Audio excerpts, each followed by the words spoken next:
Bienvenidos a todos. Les cuento que cuando entrevisté a Jorge Frascara, se me ocurrió organizar este panel. Él escribió un artículo preguntando algunas de las preguntas que vamos a preguntar hoy. Y me pareció interesante agarrar esas mismas preguntas y hacérselas a profesores y profesoras de Latinoamérica. Entonces, publiqué hasta ahora 128 episodios relacionados a la educación en diseño. Entrevisté a muchísimos profesores y profesoras, pero también hice una serie, por ejemplo, con estudiantes.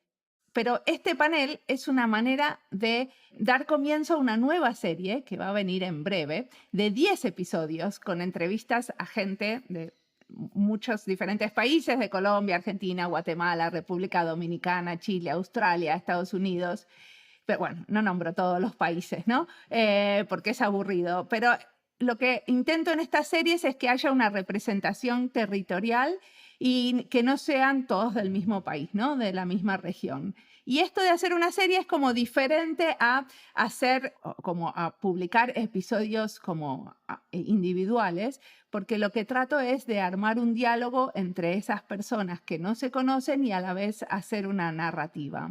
Pero bueno, lo que esa pregunta que une esa serie, que es la que vamos a hacer hoy, es ¿qué le falta a la educación en diseño de hoy? Y vamos a estar grabando porque después lo vamos a publicar como un podcast, o sea, el audio de esta charla.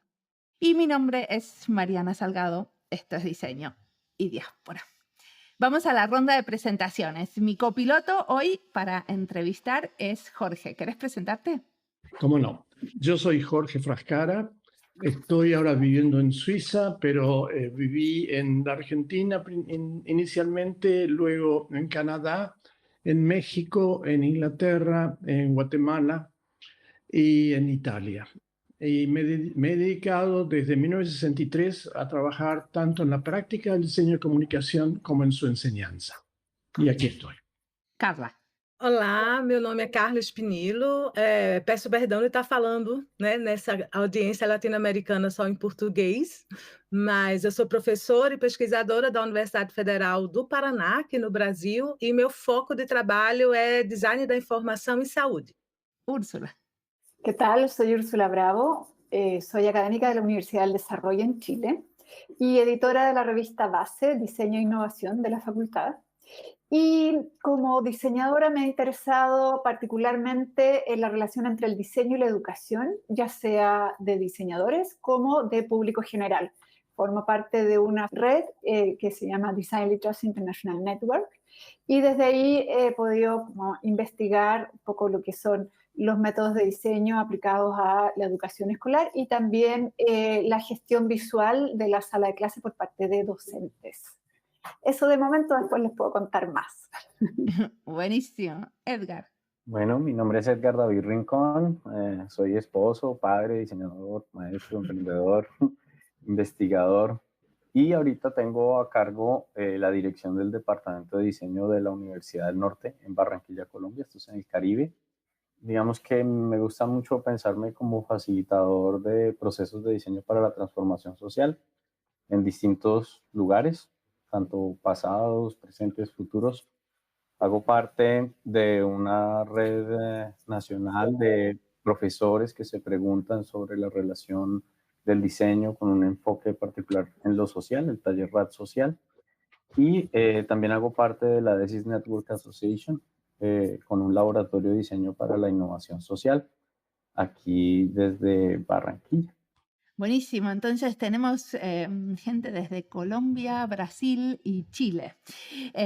Y queremos empezar con algo como concreto, ¿no? Con un proyecto concreto, algo que les parezca que representa lo que ustedes están haciendo en relación a la educación en diseño. ¿Por dónde empezarías, Edgar, si tenés que contar un proyecto? Bueno, aquí la escuela en la que yo trabajo es una escuela que durante mucho tiempo estuvo como la única que tenía esta oferta en esta región. Y eso implica como haber crecido solos, haber pensado un poquito mucho sobre estos temas en relación con el interior del país y a nivel internacional. Y hace unos años, como entre el 2017 y el 2019, implementamos una reforma a unos programas que habían nacido separados. Yo creo que esto debe ser muy común para algunas universidades e instituciones donde, por ejemplo, tenemos un programa de diseño gráfico que había nacido en una facultad de comunicación social y un programa de diseño industrial que había nacido en ingenierías. Hubo un momento en el que eso se unió en una sola facultad con el nacimiento de un programa de arquitectura. Pero justamente para ese momento cada uno de esos programas tenía una madurez distinta, venía como de unas autonomías diferentes, y eso conllevó como a pensar en una reforma donde de pronto hubiesen como unos vínculos más cercanos. Digamos que de pronto esa es una historia interesante de contar porque la idea era, como en muchos casos, aprovechar, digamos, los recursos, las sinergias que existían entre los distintos programas. Y llevaba a una pregunta que yo pienso que debe ser muy común, y es sobre si los diseños debían permanecer a nivel de formación, a nivel de propuesta profesional con un apellido o no. Por ejemplo, aquí en Colombia tenemos algunos programas que han optado por un diseño sin apellidos, no hay diseño gráfico, industrial, sino que son diseños a solas. Y esa pregunta, digamos que en ese momento recayó sobre nosotros, y creo que tiene que ver un poquito con el papel que tiene la formación y la condición laboral que esa formación puede brindar después. Curiosamente, dentro de esa decisión optamos por conservar los apellidos como una especie de transición, pero compartir muchas cosas. Creo que una de las cosas más interesantes fue eso, como haber empezado juntos, separarse en sus enfoques, volver y terminar juntos, ¿no?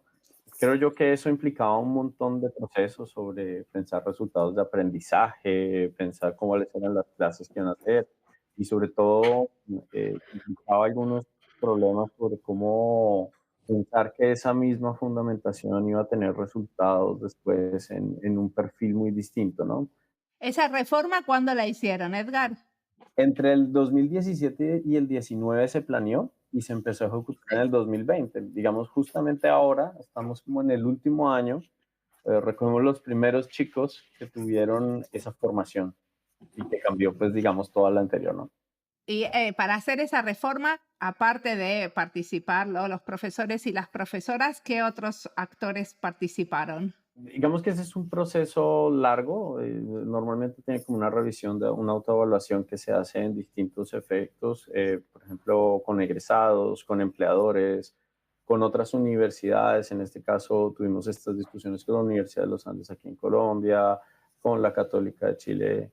Entonces, digamos que algunas de esas discusiones más, digamos, una revisión teórica muy juiciosa, pues ayudó como a pensar cuál iba a ser el enfoque de esa unión.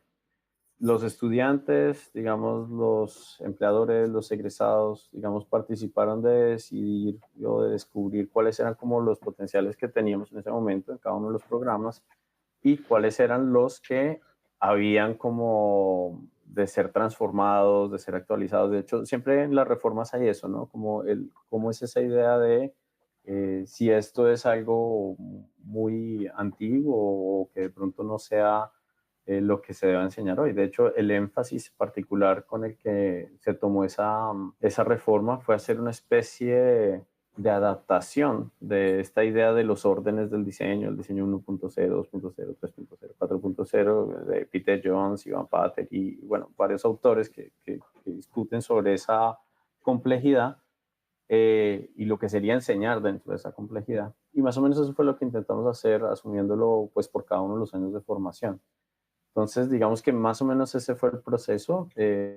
Obviamente, eso tiene unos ajustes muy específicos entre la realidad y lo que se desea, y poco a poco se van definiendo cuáles son las asignaturas, los currículum y demás.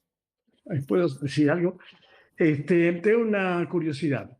Muy frecuentemente, cuando se habla de una reforma curricular, se habla de las disciplinas que van a contribuir, se habla de los contenidos, pero muy poco frecuentemente se habla de cómo va a funcionar eso en términos de metodologías de enseñanza, puramente hablando de pedagogía.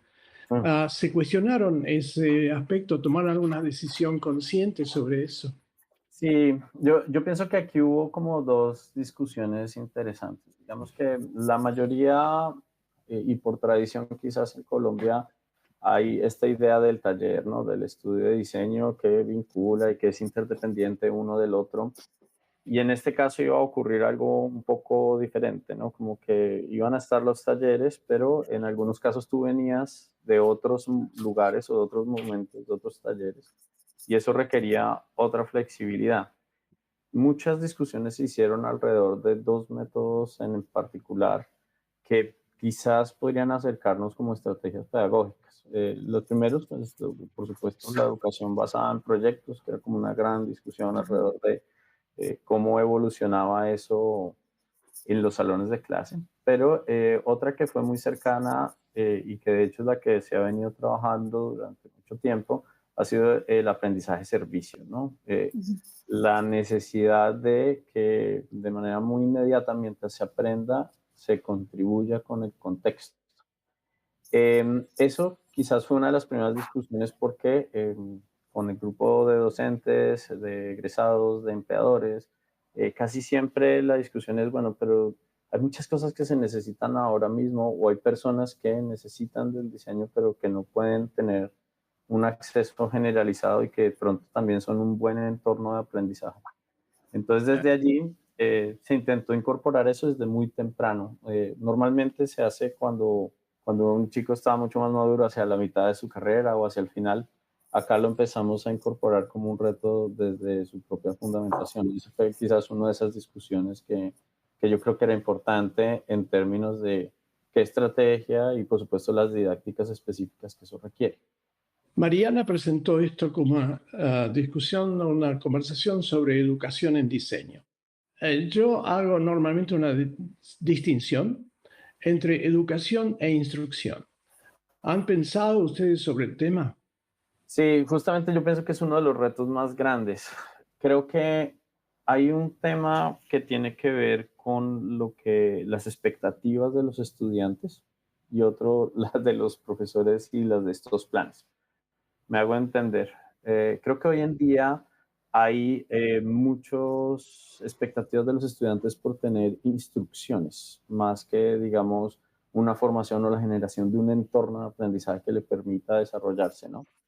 En este caso, siento yo que las tensiones principales entre esas dos expectativas están alrededor de, primero, digamos, dar suficiente claridad para sentir una noción de progreso, como pasa a veces en las instrucciones, así de pronto no haya una condición muy, muy clara de la finalidad.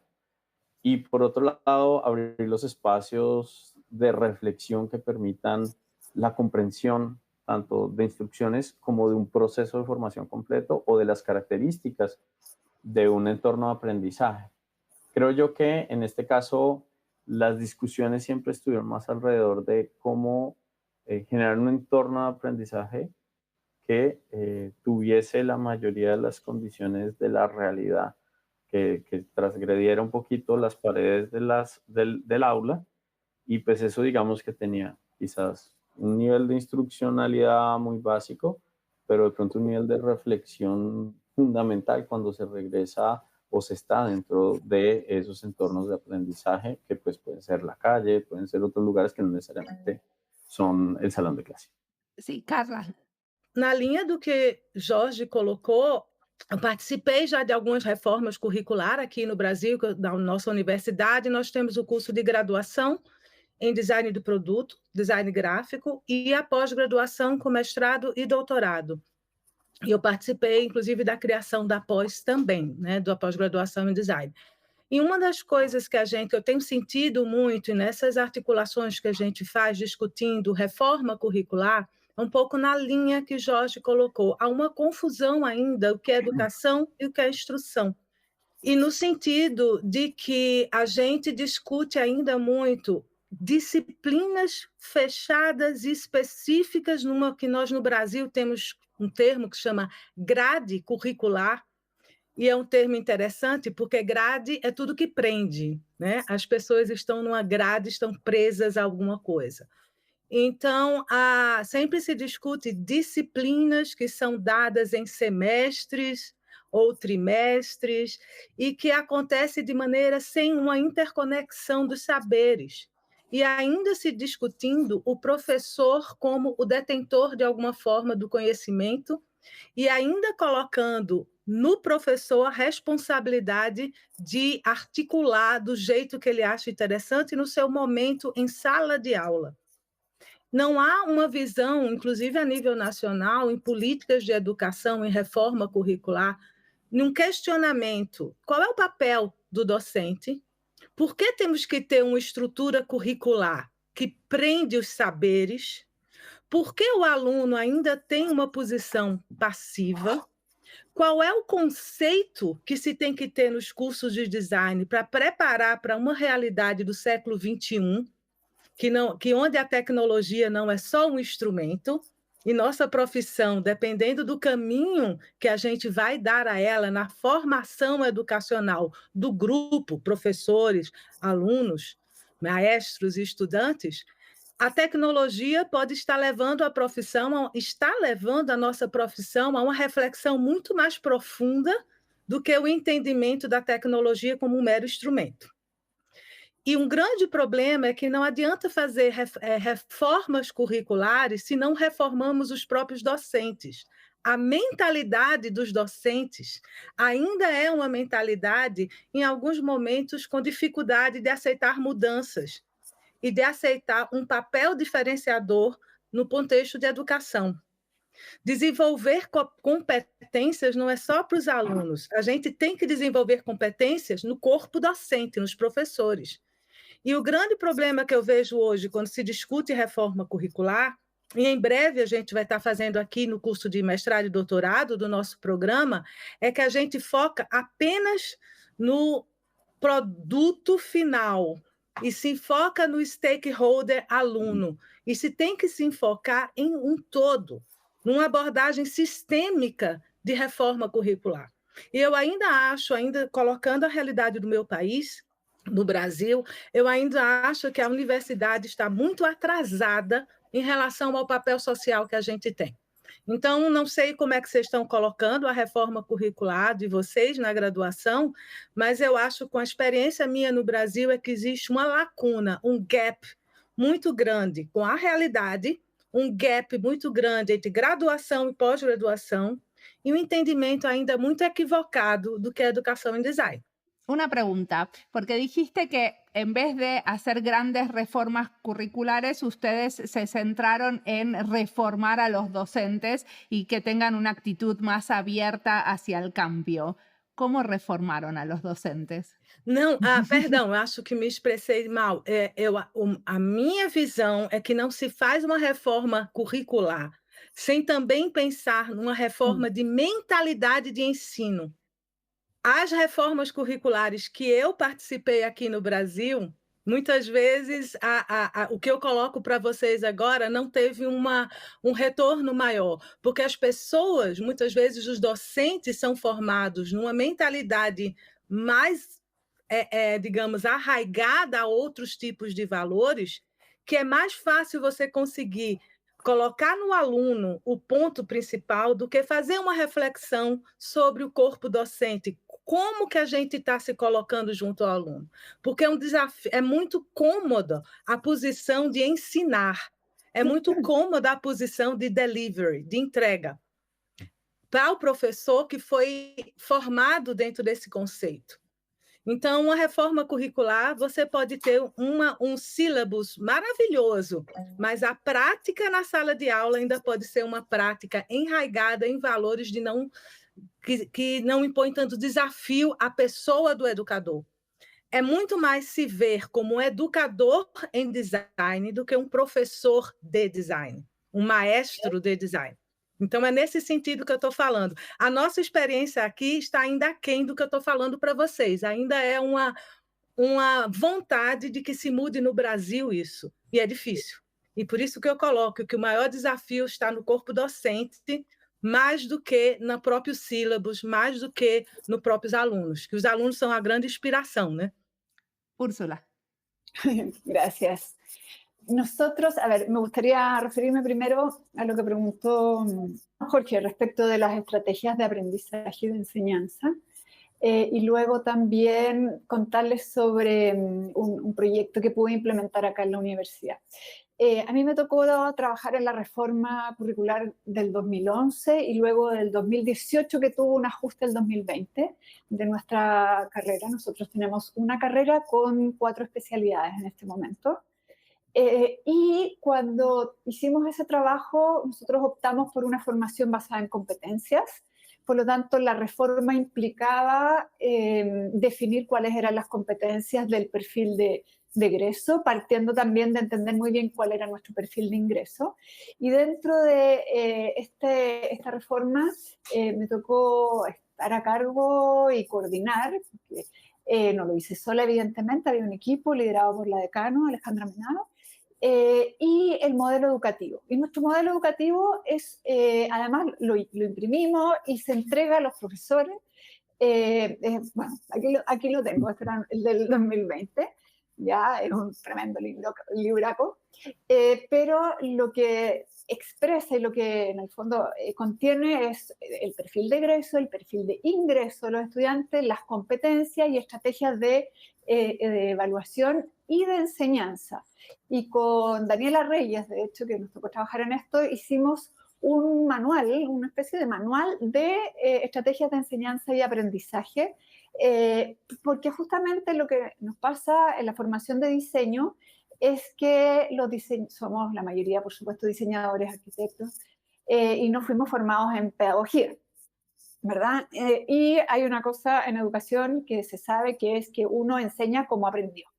Entonces, si es necesario salir de la lógica de la educación centrada en objetivos y en el traspaso de contenido, hay que no solo reformar y definir las competencias del profesional, sino también entregar herramientas, que no solamente es, por supuesto, un manual como el que le estoy mostrando, sino también capacitación, fondos concursables para docentes, etc. Entonces, eso fue un trabajo bien interesante que hicimos, definir cuáles eran, no es que los profesores estén como obligados a solo seguir esas estrategias de enseñanza, sino que es una guía y además está pensada muy desde el diseño y del diseño editorial, ahí la Daniela Reyes seca, excelente quiero decir, que es como qué es lo que habría que hacer antes, qué es lo que habría que hacer después, cómo evaluar, cómo construir una rúbrica, etc.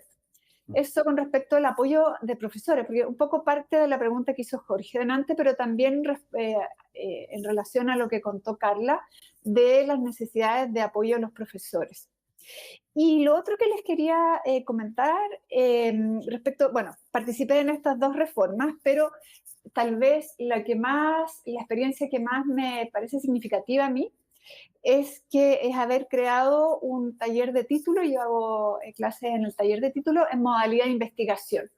Y lo que nosotros quisimos, y tal vez aquí respondo un poco la pregunta de Jorge, quisimos fortalecer las habilidades de reflexión, de análisis crítico, de lectura, de escritura, que es algo bastante débil, que se va como debilitando muchas veces, y que los estudiantes pudieran no necesariamente terminar en un proyecto aplicado, en un producto, sino en una investigación a nivel de pregrado, por supuesto, que ellos proponen el tema. Hemos tenido estudiantes que investigan sobre desarrollo de materiales, etc. Y ha habido mucho interés por parte de los estudiantes de investigar sobre el patrimonio y dar valor, bueno, a distintas expresiones del patrimonio nuestro. Me tocó crear ese taller y también guiar proyectos, y cuando los proyectos tienen muy buenos resultados, luego los apoyamos para que postulen a fondos concursables. Y de hecho, me tocó hacerlo con una estudiante que quiso investigar sobre el estribo chileno. El estribo chileno es como una tipología bastante única en el mundo, porque se crea acá con influencia de artesanos alemanes, etc. Bueno, ella su familia era del campo, tenía estribos, empecé a investigar, y desarrolla toda una investigación como iconográfica sobre los estribos. Al año siguiente postulamos al fondo del Ministerio de la Cultura, nos adjudicamos y pudimos escribir el libro. Y acá de nuevo otro libro, El estribo chileno, y es una manera bien interesante, bueno, de encantar a los estudiantes con la investigación, no necesariamente con un producto. Finalmente igual terminan en un producto, ¿verdad? Pero con mucho mayor espesor teórico que de pronto que un proyecto tal vez más centrado en el producto. Y muchos de nuestros estudiantes después han querido seguir haciendo máster, máster en investigación, máster en patrimonio, etc. Entonces, ese es como un ejemplo tal vez de una cosa que me tocó liderar un poco distinto a lo que son las reformas curriculares de toda la carrera. Acá tenemos una buena pregunta de alguien de la audiencia. Guillermina Noel nos dice que normalmente un cambio en el currículum requiere varios cambios paralelos, como la educación de los profesores. Entonces, ¿qué fue necesario aprender para poder implementar estos nuevos currículums? Me parece que la pregunta la pueden responder los tres. Bueno, es que justamente creo que la pregunta y lo que está diciendo Úrsula ahora me conecta, porque creo que una cosa es, bueno, todos hacemos estos planes, ¿no? Y podemos hacer estos documentos y hay cierta formalidad en ellos, pero también hay, digamos, muchos ajustes a lo largo que se van desarrollando las reformas. Yo pienso que uno de los ajustes más interesantes tienen que ver con la salud de los estudiantes.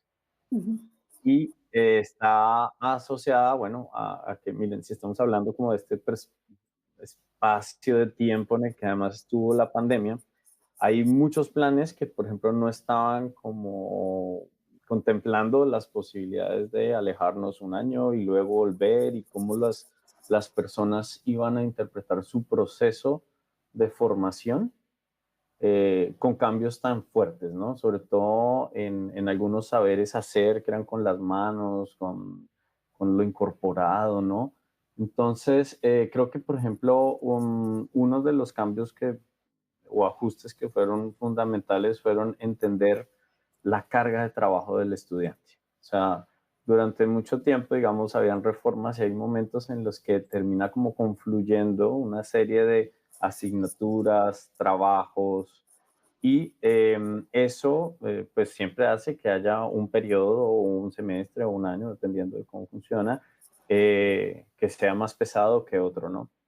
Y en un entorno donde muchos estudiantes tienen problemas de salud emocional, de salud alrededor de su propia procesos cognitivos, pues eso implica también reconocer esas cargas, reconocer y entender y hacer los ajustes razonables en cada uno de los casos.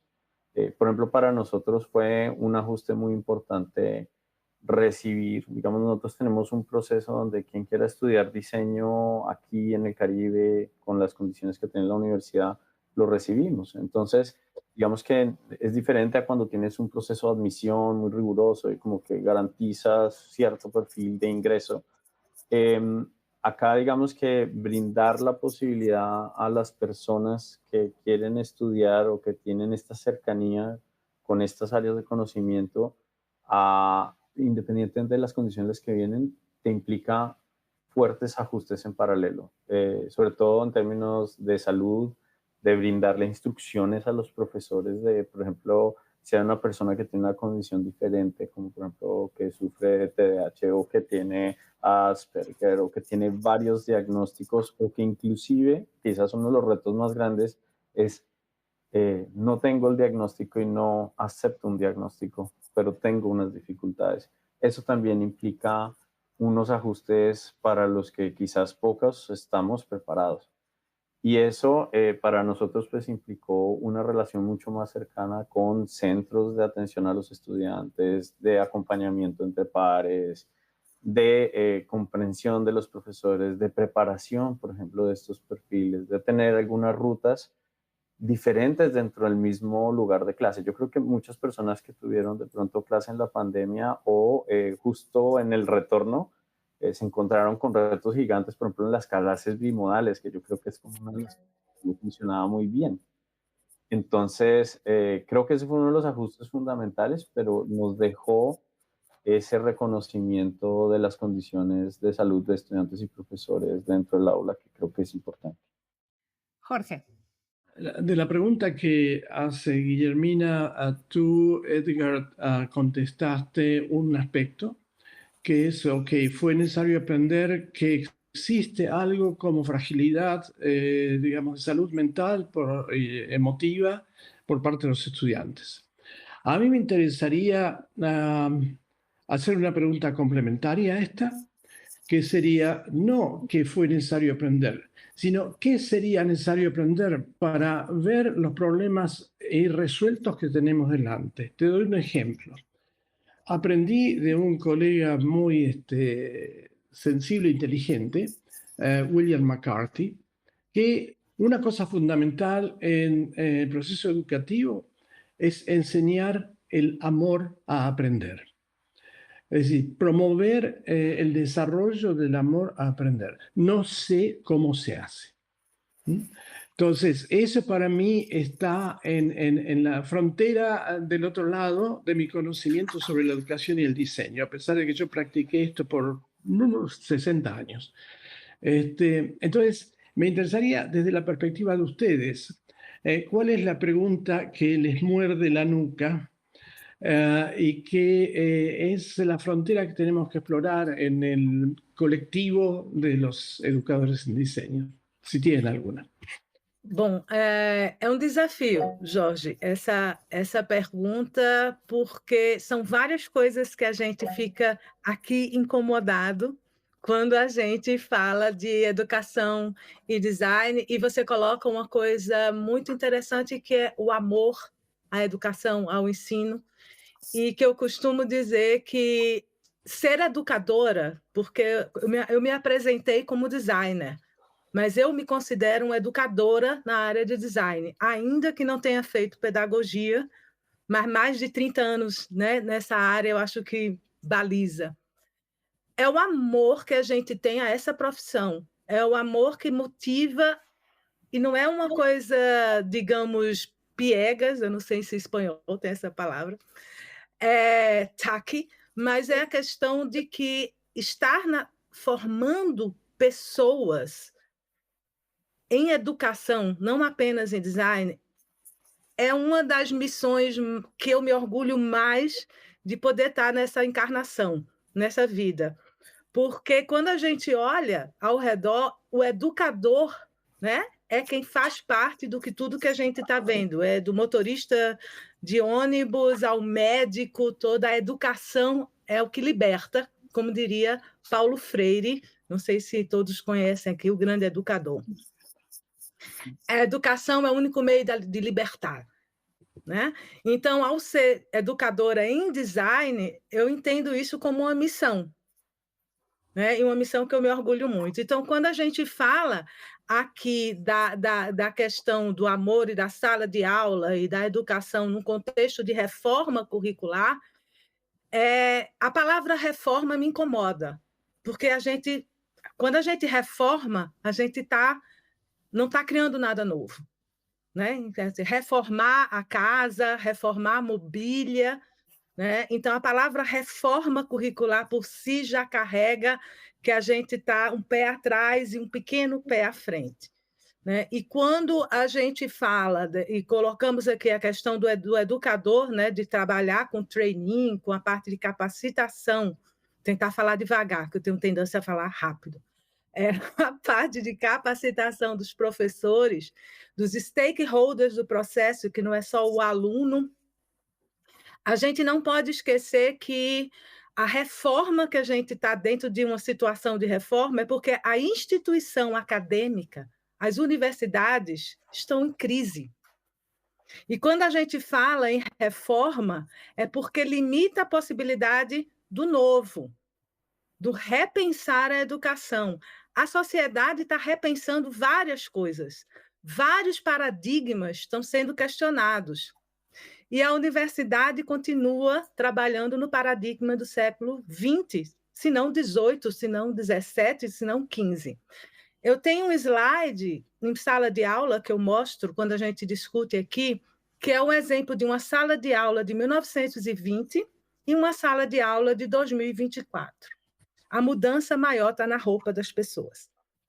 E isso é muito preocupante quando a gente está aqui num momento de reflexão sobre reforma curricular. E o que eu posso dizer é que todas as reformas que eu participei me entristeceram, porque o avanço foi muito pequeno. E eu ainda fico triste em pensar que vou participar de uma outra, que por mais que as pessoas sejam maravilhosas e super bem intencionadas, a instituição acadêmica impõe limites frustrantes quando a gente pensa no design do século XXI. Quando a gente pensa no gap, na lacuna que existe entre o ambiente universidade e o ambiente vida real. Quando a gente tem o aluno em sala de aula que não consegue conectar os conhecimentos para a vida real deles, independente do quanto o professor, o educador tenta. Porque o modelo educacional das universidades, na minha opinião, é um modelo falido.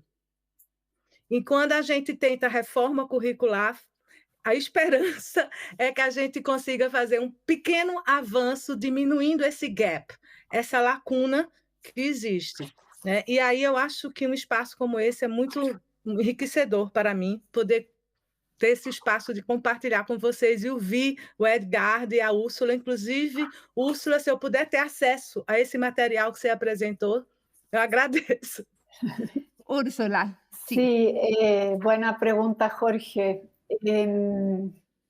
Bueno, creo que desde mi perspectiva, a mí me parece que hay una distancia todavía muy grande entre la incidencia del diseño en el planeta, o sea, en la vida cotidiana, pero también con alcances muy serios en términos de sostenibilidad y de sostenibilidad entre todos sus ámbitos, ¿no? Social, medioambiental, económica. Y la falta como de autocrítica en general del mundo del diseño, o la falta de un espesor teórico mayor para entender las complejidades del mundo actual.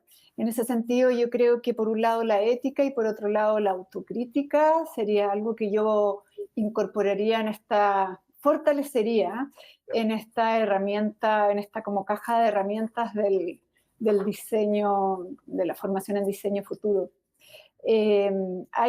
Creo que el diseño se ha ido como contaminando mucho de lenguajes más cercanos al marketing. Eso lo hace ser bastante autocomplaciente, y creo que falta mayor como perspectivas o marcos teóricos más comprensivos y más complejos. Y creo que desde la antropología, por ejemplo, hay algunos pensamientos, marcos que nos pueden ayudar, a la formación del diseño, ¿ya? Por ejemplo, estoy pensando en la teoría del actor en red. O sea, nosotros como diseñadores generamos productos de distinto tipo, y creo que es importante entender que esos productos y esas tecnologías permiten que pasen cosas, pero también dificultan otras, y tienen sus huellas materiales que afectan, que tienen efectos. Entonces yo agregaría eso a esta caja de herramientas que estamos imaginando. Muy bien, Edgar, ¿qué le agregarías vos? Bueno, aquí ya han tocado unos puntos muy potentes, pero yo pienso que uno de los más importantes, porque me quedo con la idea de Jorge, de cuál es como esa cosa que te persigue, que no te deja dormir sobre el tema. Y yo creo que cada vez más necesitamos que nuestros estudiantes en diseño vuelvan a pensar lento, ¿no? Claro, estamos en un entorno lleno de respuestas inmediatas, de soluciones, de procesos generativos que tienen una suerte de inmediatez. Y yo pienso que uno de los temas es cómo enamorarte del proceso, del momento, de darte ese espacio. cuando todo tu entorno está moviéndose como en una suerte de anacronía total a lo que se te pueda estar impulsando a hacer en un proceso mucho más reflexivo. Entonces, creo yo que ese es como uno de los grandes retos, poder contar del proceso, no solo resultados. Casi siempre esto ha sido como uno de los paradigmas, ¿no? De los diseñadores como siendo, de cierta manera, víctimas de la efectividad del resultado. Creo yo que también, y en algún momento, uno de los retos más importantes para mí tiene que ver con poder hacer todo revuelto, ¿no? De mantenerlo un poco sancochizado. Me refiero a que durante mucho tiempo hemos pensado como en separar las cosas para analizarlas, para entenderlas, para digerirlas, mientras están ocurriendo de una manera donde todo tiene que ver con todo. Y creo que ese es como uno de los retos fundamentales, poder tener unas capacidades o aprender unas capacidades durante los espacios de enseñanza y de aprendizaje en los cuales tú puedas reflexionar sobre el otro, sobre cómo las cosas están ocurriendo en un entorno en particular. Para mí esto es como un paradigma que tiene que ver como un paralelo con el manejo de los residuos, por alguna extraña razón. En Estados Unidos, por ejemplo, existe esta cosa que llaman commingled recycling, ¿no? Que es como se mete todo en un solo lugar y allí hay alguien que de pronto puede hacer una mejor separación que la que se hace en la fuente, ¿no? Pero entonces uno dice, pero si las personas deberían entender qué residuo va en qué caneca, o lo mismo siento que pasa un poquito con la educación, como que necesitamos también estar en ese entorno donde todo está mezclado para poder entender las cosas. Ese es uno de los retos que me llama a la mente, ¿no? Hay un concepto que me parece fundamental, que no viene del diseño. Creo que fue Daniel Wahl que lo mencionó en algún momento. Tratar de descubrir el futuro potencial del momento presente. Es decir, ¿dónde está la oportunidad que no hemos visto todavía? Con un criterio realístico, no pensando dentro de 200 años, sino pensando, a ver, el paso siguiente, ¿qué paso tenemos que dar? Y para eso me parece muy importante volver a la pregunta inicial de Guillermina, que fue, ¿qué fue lo que tuvimos que aprender para poder hacer el paso que hicimos? Lo importante ahí, a mi juicio, no es la instancia específica, sino como modelo metodológico. ¿Cómo analizamos ese presente que pasó para descubrir qué es lo que nos faltaba? Y lo descubrimos, y una vez que lo implementamos, realmente contribuyó positivamente al desarrollo. O sea, hay que hacer, a mi juicio, un movimiento pendular entre mirar al pasado, ver cómo funcionó eso, no solo qué se hizo, sino cómo fue que se llegó a eso. Y después ver de qué manera el enfoque utilizado puede ser transferido a una situación diferente, donde los componentes son distintos, pero que el problema es el mismo. Es encontrar en la situación existente dónde está el intersticio, donde puedo entrar con una posibilidad de hacer lo que yo decía, dar el paso siguiente que el presente nos permite dar. Otro tema que se mencionó acá, que hay que tomarlo con pinzas, es la noción de que todo tiene que ver con todo. Sí, sabemos, todos nosotros, por lo menos nosotros 6, sabemos que todo tiene que ver con todo. Pero también sabemos que no se puede actuar en el todo al mismo tiempo. Una cosa es ser consciente de que existe todo este flujo, ¿no es cierto? Pero al mismo tiempo que acción es siempre puntual. Yo no puedo actuar en todo el mundo acerca de todo lo que uno de ustedes decía, la ecología, el problema social, el problema económico. No, por favor, no llego a nada, me paralizo.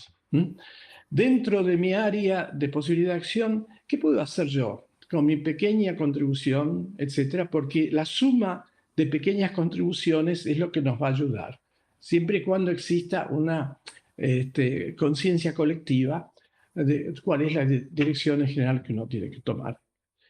Bueno, yo creo que hay algo ahí importante. Yo creo que la primera cosa que uno diría que tuvo que aprender para poder hacer esto y que a mí todavía me confronta por la dificultad de la tarea es la pluralidad del diseño. O sea, entender que no hay un diseño, sino muchos de ellos, y que en esos muchos diseños hay distintas maneras de ejecutar acciones que se parecen mucho a la que llamamos diseño por una, digamos, tradición. Y yo creo que eso implica mucho esa transformación de la institución social de la academia que enseña diseño, porque tiene que escuchar otras cosas. Por ejemplo, ahora escuchaba a Jorge hablar sobre tomar algo y poderlo transferir a otro lugar. Por ejemplo, hay culturas con las que yo me he encontrado en las cuales, por ejemplo, no existe el pretérito futuro en su lengua, solo hay presente. Entonces pueden diseñar o no pensando que uno siempre está pensando en el futuro. Eso nos pasa aquí cerca en la Sierra Nevada de Santa Marta. Entonces, creo que uno de los puntos importantes es pensar que no en todos los casos algo se puede construir en un lugar, llevar a otro o transformar en otro, sino que tiene que ver mucho con cómo me transformé yo y participo de estos escenarios. Para mí es como una suerte de lucha entre la dialéctica y la dialógica, ¿no? Entre que no hay un argumento que va a salir y se va a imponer, sino que hay una transformación en el diálogo. Y eso para mí, digamos que es como una de las partes más difíciles de aprender en un lugar donde no hay un único diseño que me enseñaron, digamos, eurocéntrico, heredado, transformado, colonizado, sino que se está generando otra cosa. Y para eso necesitamos entendernos muy plurales. Es difícil. A mí me gustó cómo lo planteó Jorge, porque lo planteó en relación a próximas acciones o pasos, para que vayamos un poquito a lo concreto y no sigamos, ¿no?, en un mar de conceptos. Entonces, si hay muchas interdependencias y muchas cosas que podemos hacer dentro de lo que somos como profesores y profesoras de diseño, que es las acciones y pasos que tendríamos que dar para el futuro. Carla, ¿querías hablar? Sim, e colocando nessa linha, né, que o Edgardo e o Jorge falaram, de focar a ação específica, né? A gente falei umas coisas gerais, mas a ação específica. E aí é onde entra muito a questão do docente, né? Então, eu vou colocar um pouco do que seria nesse currículo, né, que a gente está conversando aqui de reforma, né? E um pouco no que a Guilhermina colocou aqui no chat, a importância da integração dos conhecimentos, tá? A integração aí da pesquisa com a prática profissional. Hoje, o mercado de trabalho do design não absorve mais o fazedor, o operacional. Ele requer conhecimentos do design que vai além do design de artefatos. Não que isso também não aconteça. Então, a pesquisa, hoje, ela não pode estar desassociada de nenhuma disciplina, assim como a teoria. Eu não posso trabalhar com um web design ou um design de wayfinding se eu não trago as teorias que suportam, né, a percepção de ambiente, a compreensibilidade, a acessibilidade, se eu não trago teorias e perspectivas teóricas junto com questões metodológicas da pesquisa e da investigação. Vou tentar não usar a palavra pesquisa, investigação. O que pode trazer uma transformação. O design é interdisciplinar, é transdisciplinar. Isso tem que ser trazido para a educação em design.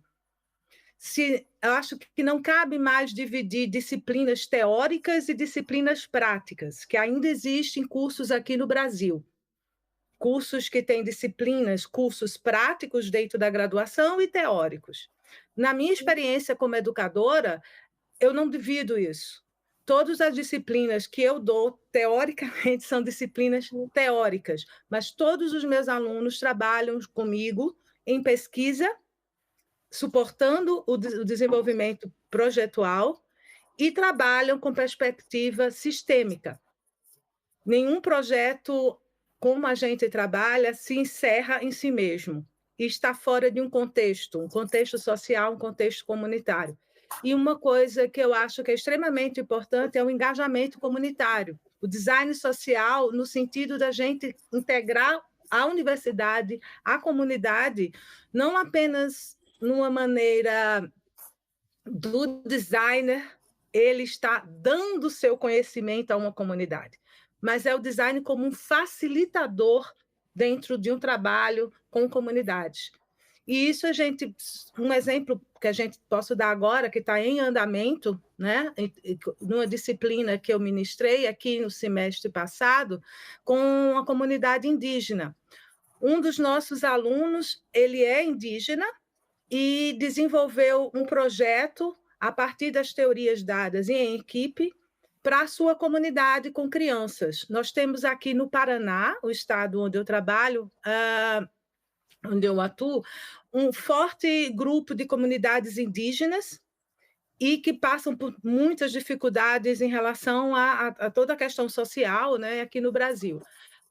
E a gente está fazendo esse trabalho a partir da visão e da integração da comunidade indígena com a universidade. Então, os alunos estão trabalhando ainda como facilitadores nesse processo, né? Então, eu acho que trazer para a universidade, numa reforma curricular, a integração da pesquisa com a prática profissional e trazer a relação o designer como um facilitador em integração com a comunidade, né, o community-based, eu acho que isso é essencial para pensar na educação e design como algo que cada vez mais está voltado para o papel social do design, que não é apenas o papel social de trabalhar com comunidades, mas se você pensa em trabalhar com a indústria, com a empresa, essa visão mais estratégica do design, ela é essencial, porque a transdisciplinaridade, a multidisciplinaridade que nós temos como designer tem que ser trabalhado também na educação.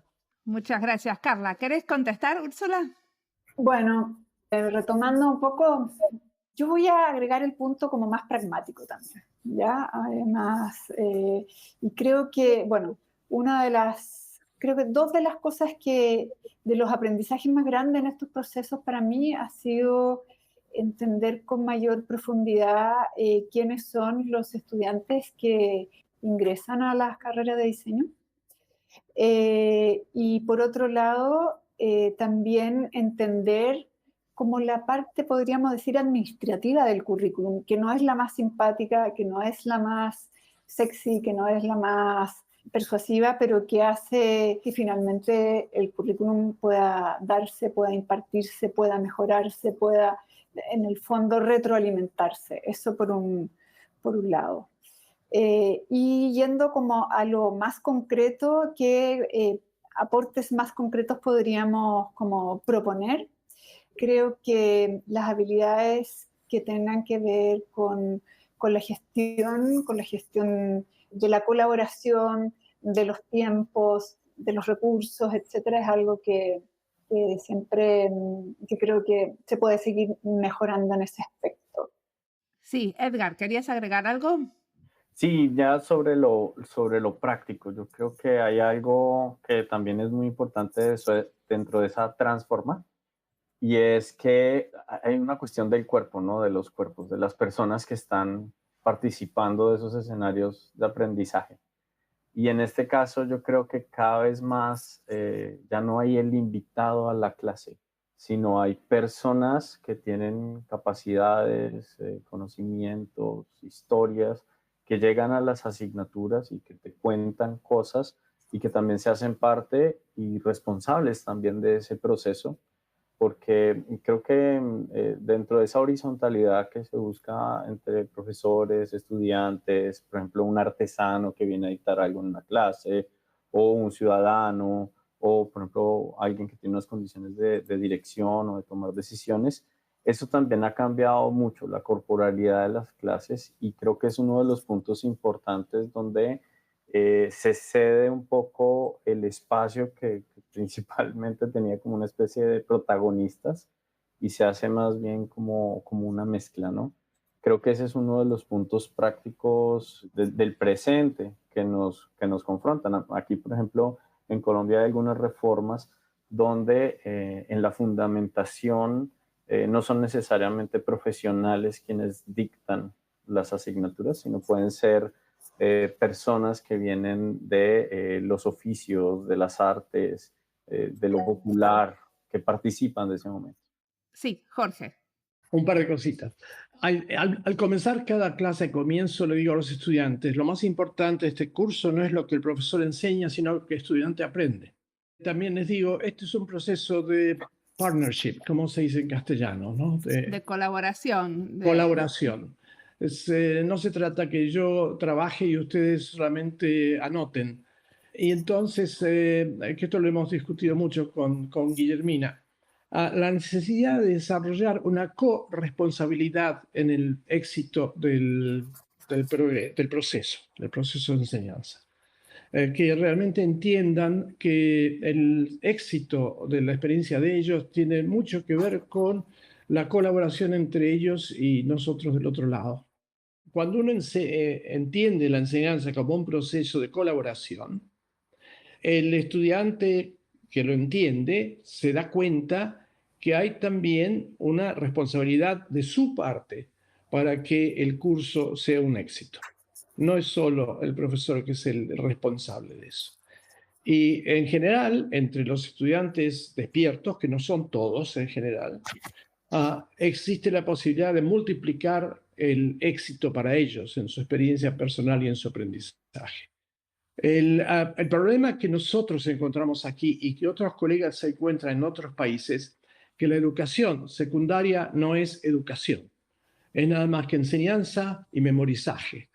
Y se hacen exámenes muy frecuentes, muy periódicos, y el estudiante escribe lo que hay que escribir, responde las preguntas que hay que responder, y después se olvida de todo eso y pasa al próximo tema.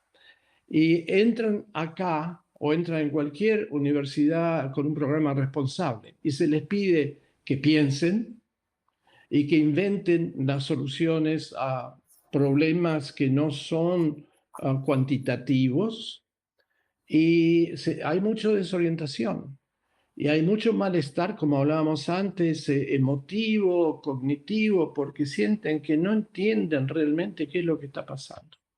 Entonces es un tema que no tengo la solución, pero pienso que no es que recibimos un estudiante neutro, recibimos un estudiante que ha sido entrenado en cierta manera de entender la educación. Y nosotros venimos con nuestro bagaje, nuestras ambiciones, y es ahí donde tenemos que solucionar el problema primero, porque si no, es muy difícil. Es muy difícil. A mí me gustaría escuchar a Úrsula, porque justamente ella es la que estaba diciendo al principio de esta charla que para ellos es muy importante entender desde dónde parte el estudiante para después entender las capacidades que quieren desarrollar al salir de la carrera. ¿Querés comentar sobre esto?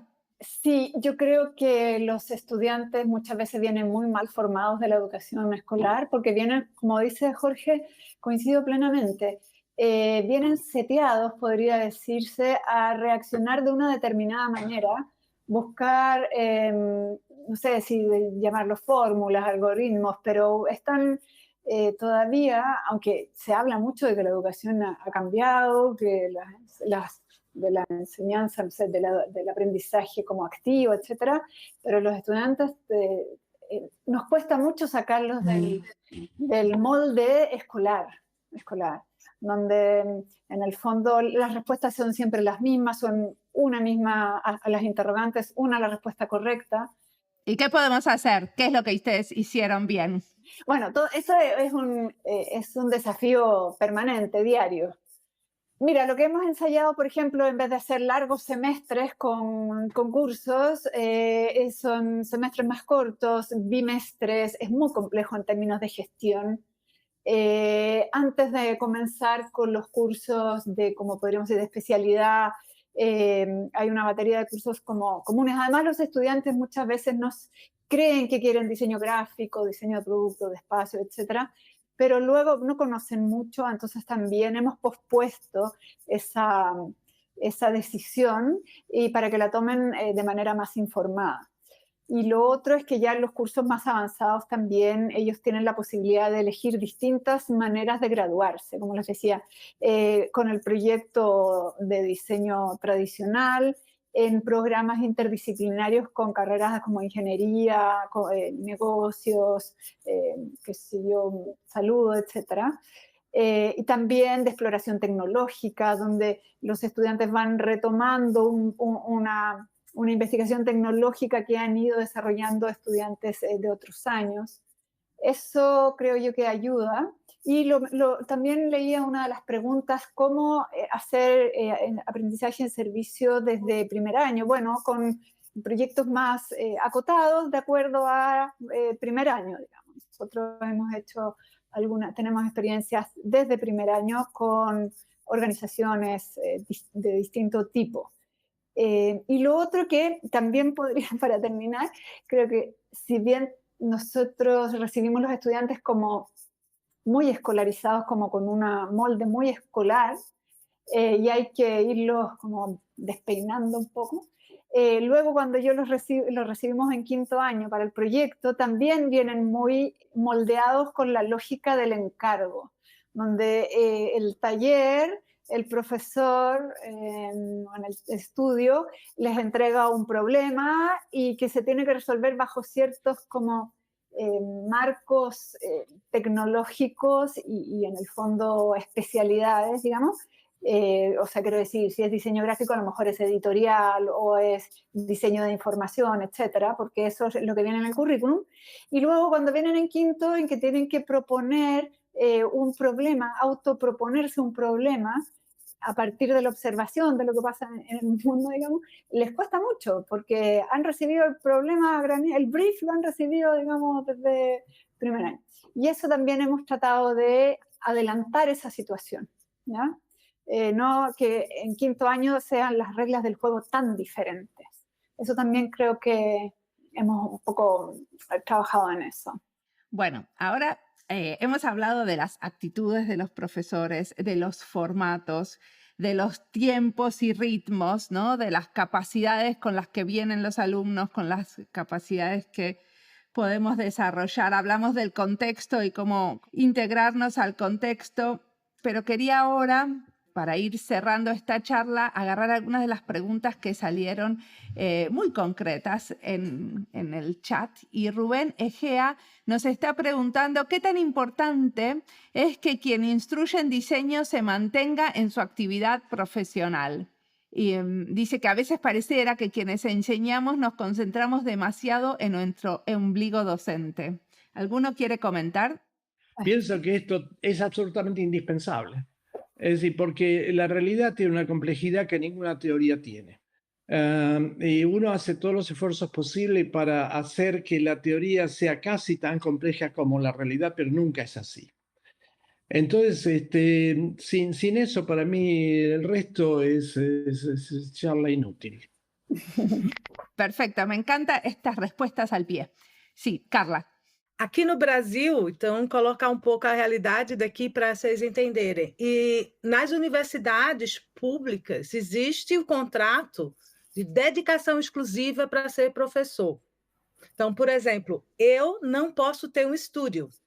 Eu posso dar consultoria. Por exemplo, eu sou consultora do Ministério da Saúde na área de políticas públicas em rotulagem nutricional, com a visão do design. Posso dar consultoria à OPAS, que é o que eu faço, a Organização Pan-Americana de Saúde, na área de design da informação, mas eu não posso ter meu estúdio. Existe um outro formato nas universidades públicas, que é o professor horista. Já as universidades privadas, elas permitem que a pessoa, o professor, tenha seu estúdio e tenha suas horas acadêmicas, desde que não tenha um contrato exclusivo com as universidades privadas. Então, nessa perspectiva, eu me enquadro naquele professor que não faz a atuação de design. Eu não tenho estudo de design, porém, os trabalhos que eu tenho com os meus alunos de projeto é nesta ponte, pesquisa e projeto, inclusive com trabalhos premiados a nível internacional. Então, o professor de design ser também um designer na prática é muito interessante, mas eu acho que não é obrigatório.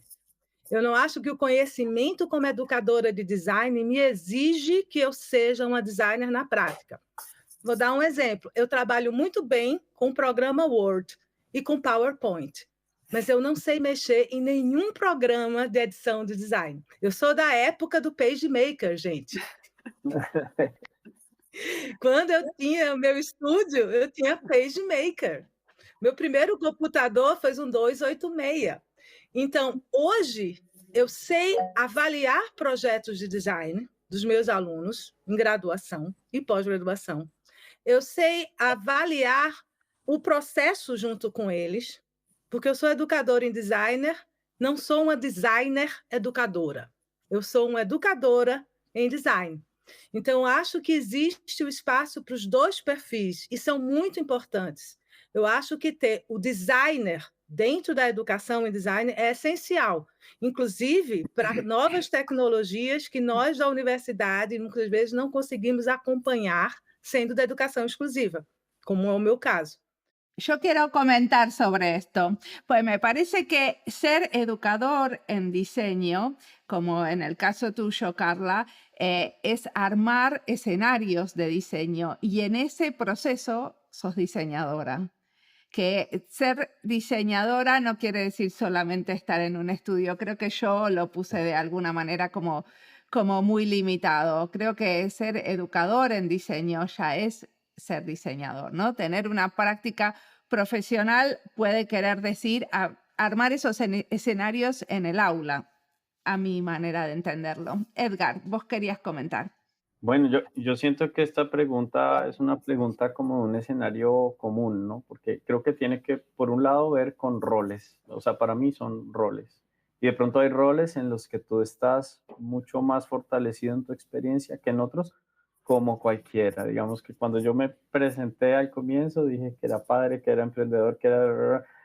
Y cada una de esas cosas son roles de mi vida que yo llevo al aula y que espero, digamos, en la multiplicidad de roles, pegarle de pronto un poquito o ajustarme un poquito a los deseos de la diversidad de personas que me acompañan en esa clase. Entonces, seguramente si hablo un tema así como de emprendimiento cercano a mi empresa, le llama la atención a alguien. Si hablo un poquito más de mi rol como investigador, le llama un poquito, es pescar un poco con dinamita, convirtiéndome yo en ella. Pero creo que lo interesante de esto es que suscita esos diálogos de los que estaba hablando antes, ¿no? Donde la transformación se habla un poquito con la experiencia. Yo creo que es necesario tener experiencia en distintos aspectos, sobre todo algo que está haciendo Úrsula ahora, que es muy importante, cuando llega ese momento de no soy yo quien recibe el encargo, sino soy yo quien construye el encargo.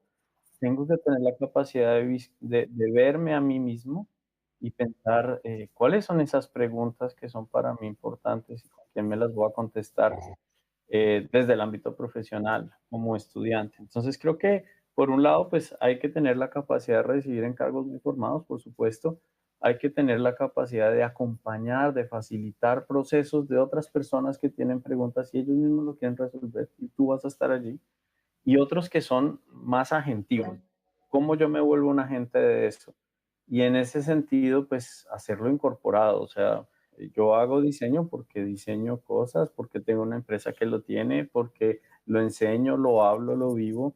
Y en ese sentido tengo muchos interlocutores. Y creo que esa es como la magia, creo yo, que en el caso de, por ejemplo, profesores catedráticos, que originalmente yo siento que la cátedra era más como traer personas de la industria, traer personas de un entorno profesional a dictar clases, este diseñador que dicta clase, por ejemplo en nuestro caso, Pero creo que también se ha desdibujado en unas realidades de las academias donde hay personas que poco han ejercido y han dictado solo clases, digamos, como trayendo estos modelos como los que ellos mismos aprendieron, pues como una forma de vida.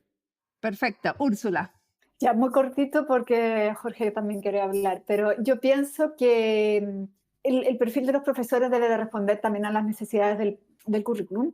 Y también yo creo que es fundamental que los profesores estén conectados con el mundo laboral, con el mundo productivo, pero no creo que tengan que ser todos los profesores estar de la misma manera, en el mismo nivel, involucrados, porque depende también de las líneas de las asignaturas, etcétera. Entonces, y también creo que la diversidad de perfil docente me parece valiosa, personas que vengan de distintas disciplinas, que tengan un distinto nivel de integración en el mundo productivo, en el mundo público también, por cierto, en la academia. Creo que para mí esa es la mejor combinación, diversidad. Pero por cierto que en los estudios donde se aprenden, no sé, las especialidades, por llamarlo así, de diseño, creo que sí tiene que haber personas muy integradas en el mundo profesional. Y dentro de ellos hay grandes pedagogos también. Yo conozco algunos. Sí, Jorge. Quiero clarificar algo. Lo que me parece importante es que el diseñador que enseña también tenga una relación productiva con la realidad. Esa relación productiva puede ser investigación, puede ser práctica de diseño.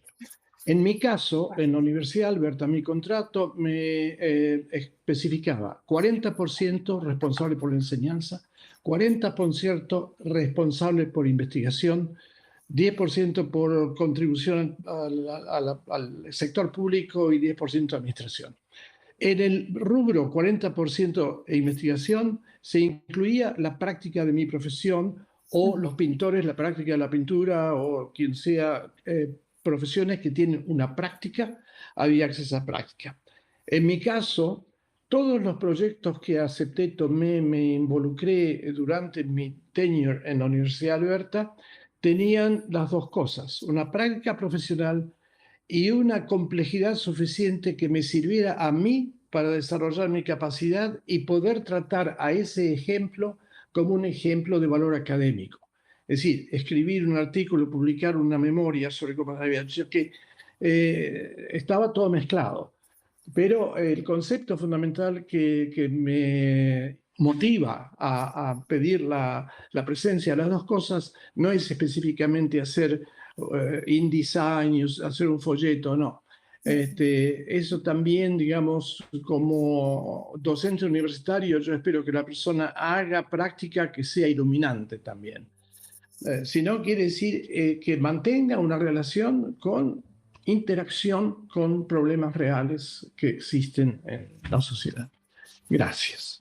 Entonces, vamos a cerrar la charla de hoy. Creo que muchos de los temas dan para muchísimo más, ¿no? Cuando hablamos de las actitudes de los profesores, de los formatos para que tener en cuenta como el bienestar de los alumnos, ¿no? Y la diversidad de alumnos, cómo integrarnos al contexto y hacer proyectos que tengan relación, por ejemplo, con comunidades indígenas. Creo que cada uno de estos temas podría haber dado para un panel, pero bueno, fue interesante cómo lo fuimos enlazando y entretejiendo durante la charla. Muchísimas gracias por estar acá.